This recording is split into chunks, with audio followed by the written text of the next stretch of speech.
Alam mo bang pwede na yung PhilHealth sa eGov apps? Tara, turuan kita.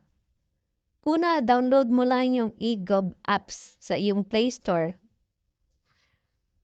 at i-install sa iyong gadget. Hintayin mo lang matapos ang installation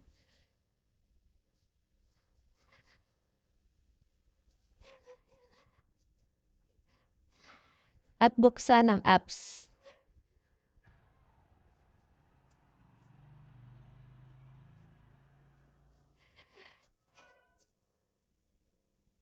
I-click mo lang yung allow na lumabas para makapasok ka sa eGov.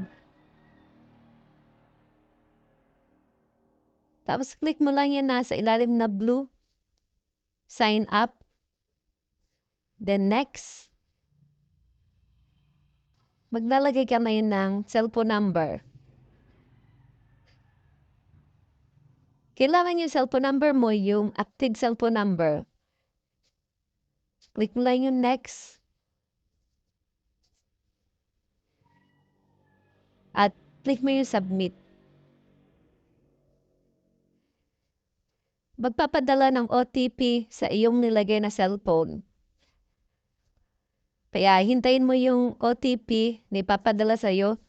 Kapag na-receive mo na yung anin na number, itatype mo na yun dyan sa box.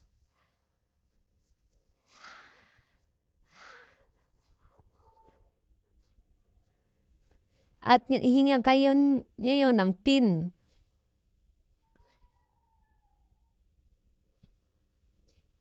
Yung PIN mo, ikaw yung nakapalam niyan. 6 numbers. Kaya tatandaan niyo po kung anong PIN ang ginamit ninyo. Ire-enter mo lang yung PIN para sa verification.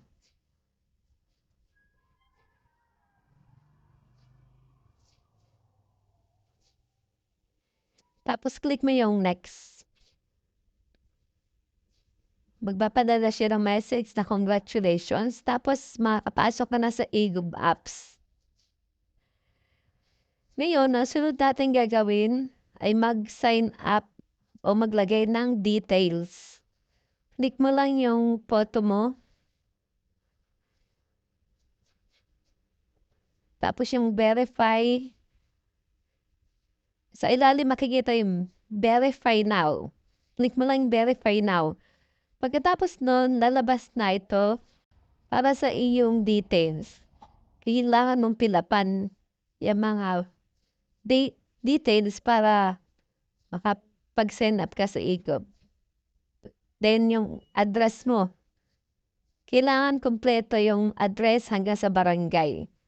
Hindi siya magpo-proceed kapag kulang yung address na nilagay mo. And then, ingatan ng selfie. So, i-ready mo yung iyong pang-selfie. So, ayan ang mga bawal. Bawal na nakasombrero, nakasalamin. At bawal na bawal yung filter. Click mo lang yung tap to launch. Tapos, while using, allow mo.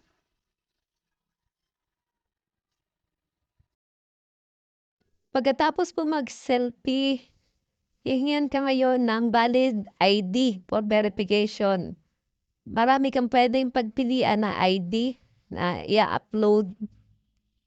Nakalista naman dyan sa drop-down nila kung anong klaseng ID na yung i-upload. Tapos, ika-capture na ngayon yung iyong ID na napili.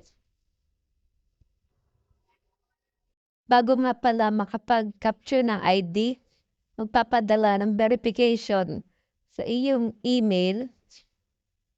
Tulad niyan, magpapadala siya ng verification.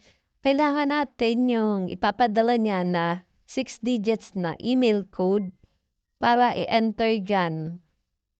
Dahil nga bagong setup yung ating eGov, kailangan mo nang ma-verify o ma-review yung ating account. Pero makakapasok na tayo dyan sa loob. Ito yung PhilHealth na sinasabi ko kanina, kapagka na-approve yung iyong account, makikita mo na diyan yung iyong PhilHealth details.